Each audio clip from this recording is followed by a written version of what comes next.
rugby? Alan, you've been used to having someone else next year after the years we've been to events like this. Still sinking in the change? How's he coping? He's doing all right. But no, I think as a player group we knew the change was happening. I think had it been short shrift or overnight, it would have been difficult to adapt, as stuff when you're short notice can be.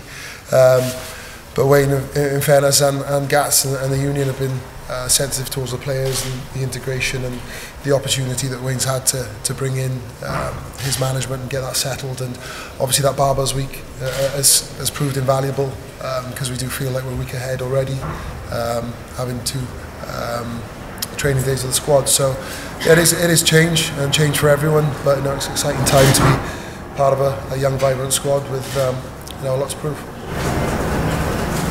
Wayne, yourself, we've seen you a couple of times in the new role. Does it all feel a bit more real when you come here, your first Six Nations campaign?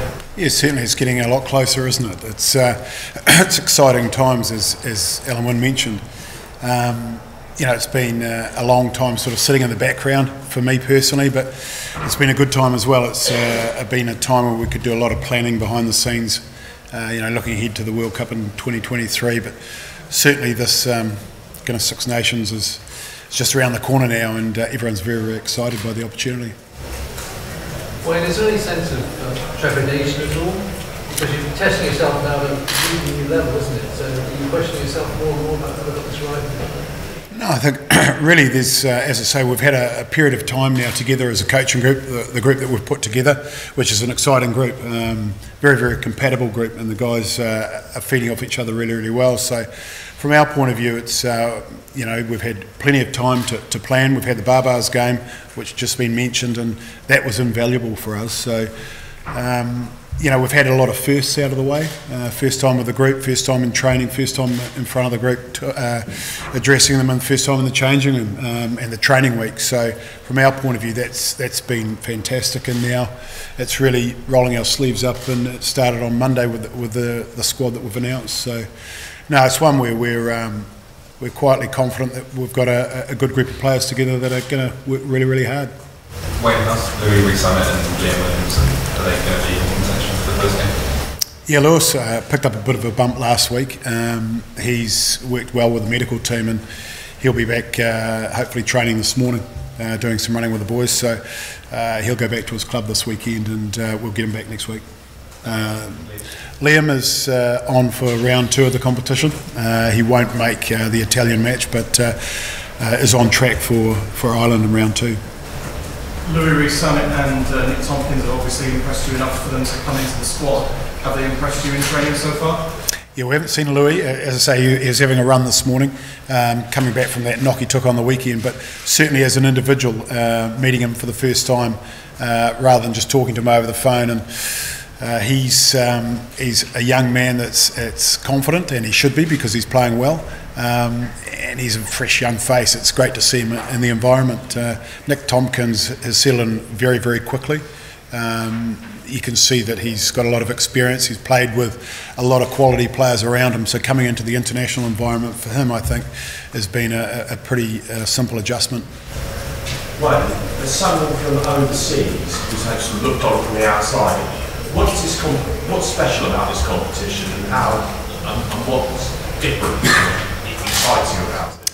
Well, I've watched it from afar, as you say, for many, many years, and it's been something that, from an outsider's point of view, just the environment, the day itself. When I've gone and watched Six Nations games since being in Wales, just the whole day, the build-up. If you're at the Principality in Cardiff, it's just the atmosphere that the fans, the away fans bring.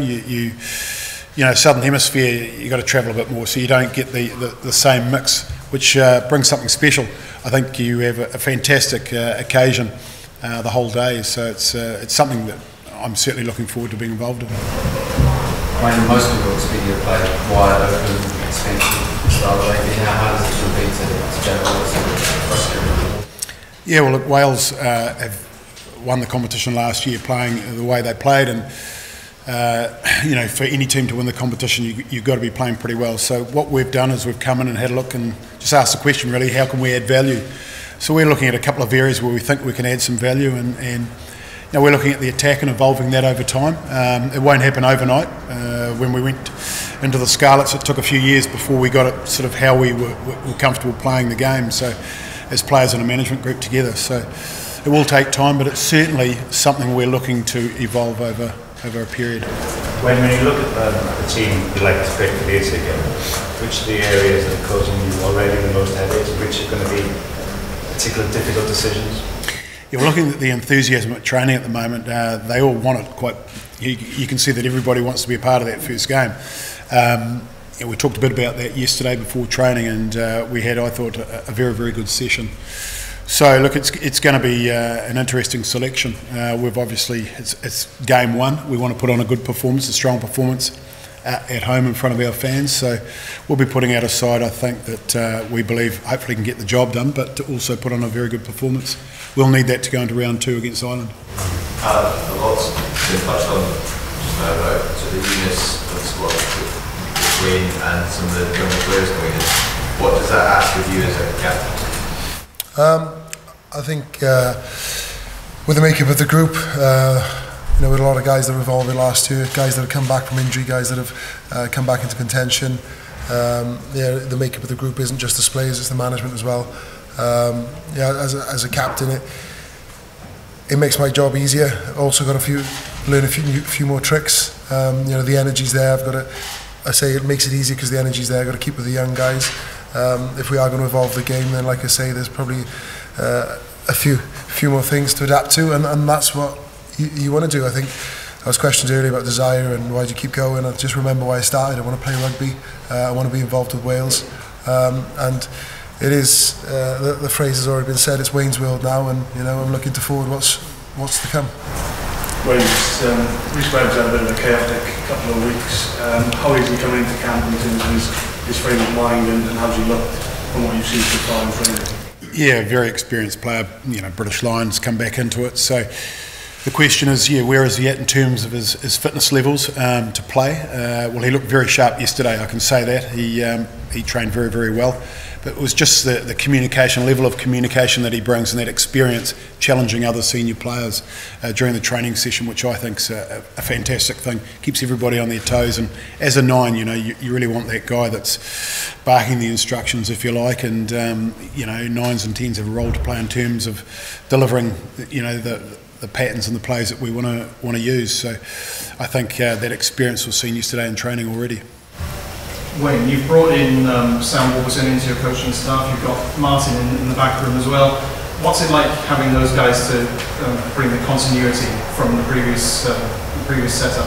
And Alun Wyn, what's it like working with Sam now that he's wearing a tracksuit and not with you? Yeah, well, firstly the Sam one, I sat down with a lot of people. I had sort of a 12-month lead-in, so Sam was one of the people I spoke to just around the environment that he was involved with, some of the things that he really relished and enjoyed in that environment, and some of the things if he had the opportunity that he may change, and the reasons for that. So just a lot of homework was being done really, and it became apparent to me very quickly in the conversation that he felt that he still had a lot to offer. He was obviously doing some media work, and he would watch a game and he a little bit frustrated at some of the things he was seeing, and felt that he could add some value, and he wanted to know at what entry point I thought that he could come into the game, whether that's under 20s or at a club. And so we had a meeting about 2 days later, and I felt that actually he could add something right now with his experience.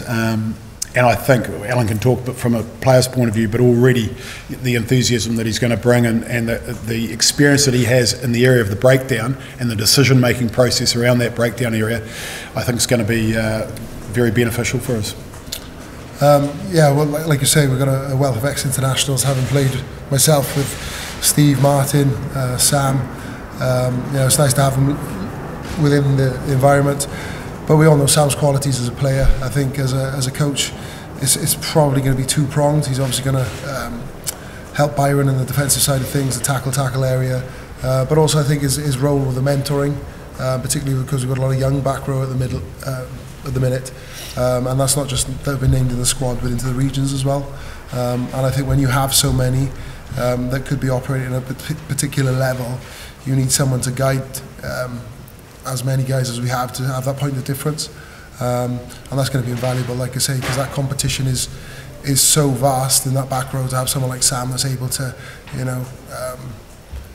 really help these guys come on and help individuals put their hand up is going to be massive. I think also with Martin, it's the off-field stuff for the new players coming into the environment as well. He's been there and done that as a player, so he knows exactly what they're going through.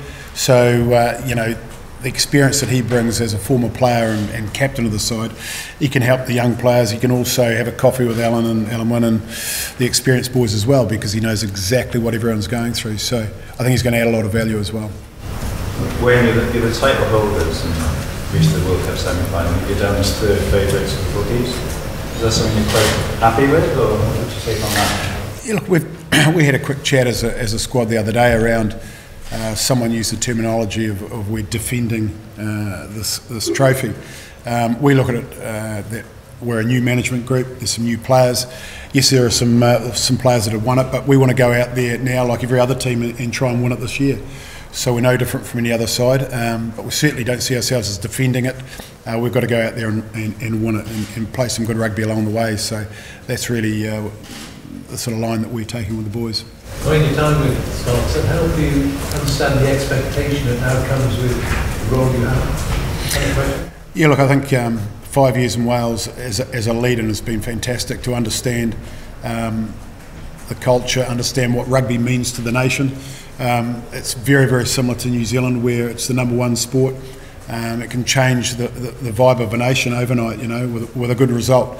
Productivity goes through the roof. With a poor result, I think there's a few sore heads on a Monday and productivity goes down a little bit. So we understand the role we play within the community, and certainly that was evident in the Scarlets, and this, obviously everything goes up tenfold from there from a national point of view.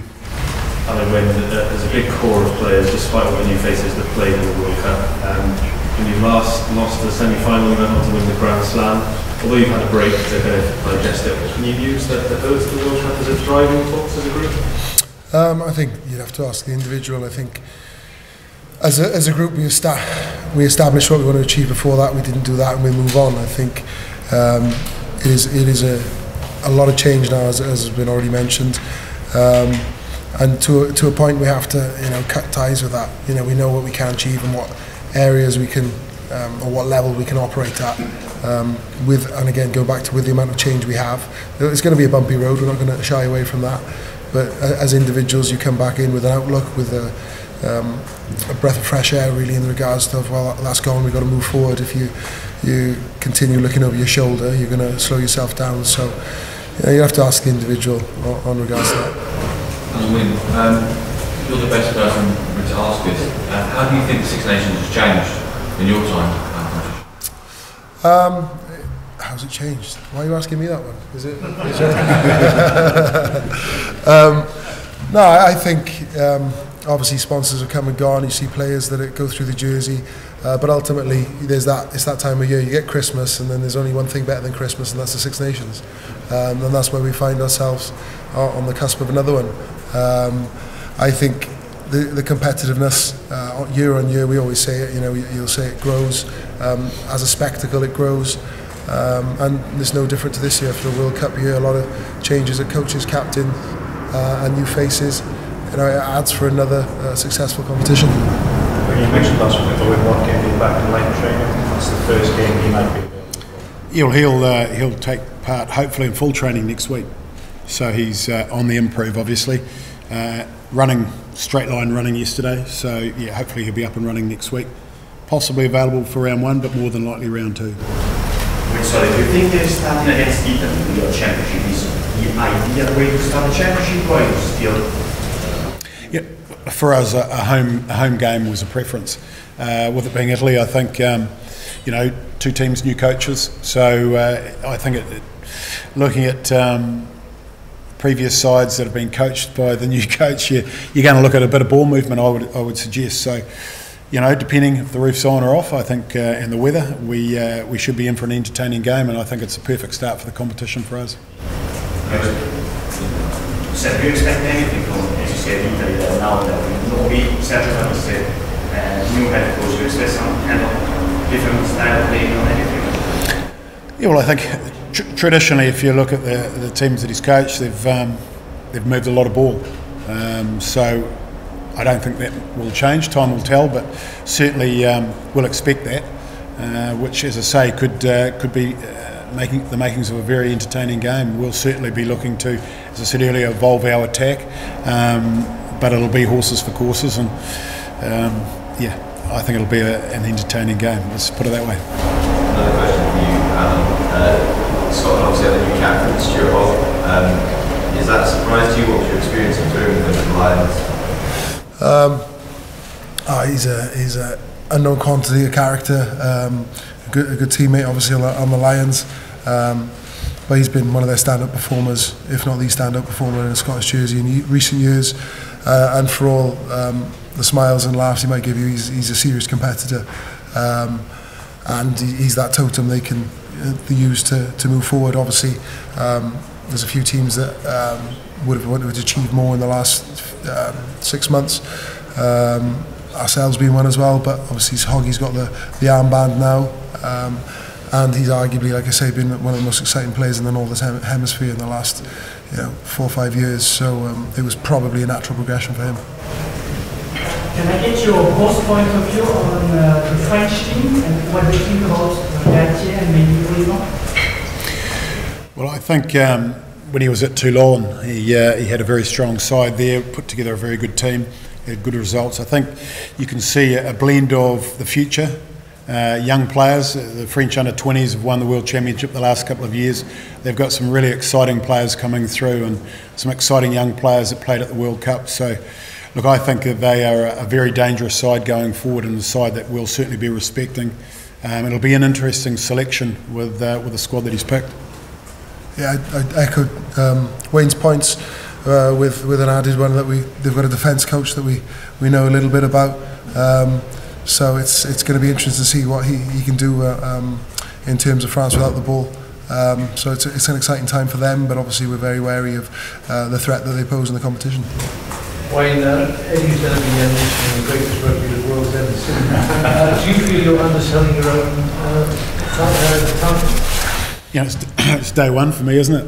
I suppose when I've been involved in a World Cup win and a few other things like Eddie, if you're ever lucky enough to do that, you can make some pretty bold statements. But look, Eddie's earned the right to do that. He's been around the game at the top level and been successful. So, no, it's interesting times, and after a World Cup, they've made some changes, and so clearly they're looking at the future as well. You've got the benefit of playing 3 games at home against the Blues this season, but you've also got to play England and Ireland away. What do you think of the schedule as a whole this time around? Yeah, well, history would say it's a tough one in terms of winning a competition and then backing it up, because I don't think it's been done before from a Welsh point of view. So therein lies a challenge for us, and it's something that we'll be doing our utmost to sort of create some history, if you like, within the competition. So it's going to be tough. We know that with Ireland and England away, but certainly we think the way the games are spaced out in terms of the order of the matches, it's quite a nice order for us. Any final questions? Just quickly for Wayne, what's the biggest challenge you face in the first 2 weeks of this camp in terms of trying to implement what you want to do to put your mark on this squad? Getting this guy on side. They've struggled for years. Getting a new skill set in there over a couple of weeks. No, it's look, it's really just settling in and getting to know the players and building those relationships. It's all about relationships, and at the end of the day, the coaching group have been together, most of us, for a wee while. John Humphreys has slipped in really, really well. And you get Sam's enthusiasm as a young guy coming into the environment, and obviously you get a guy like Alun Wyn here. Hopefully for him it's a new challenge, and it lifts the excitement levels, and so we're looking to challenge everybody in the group, create opportunities for them, and create competition within the group. And I think the week for the Barbars was great, and so far the start this week has sort of backed that up really. So it's an enjoyable time to be at work, but we haven't really fired a shot in earnest yet, so we look forward to the competition. Thank you very much, everyone. Thank you.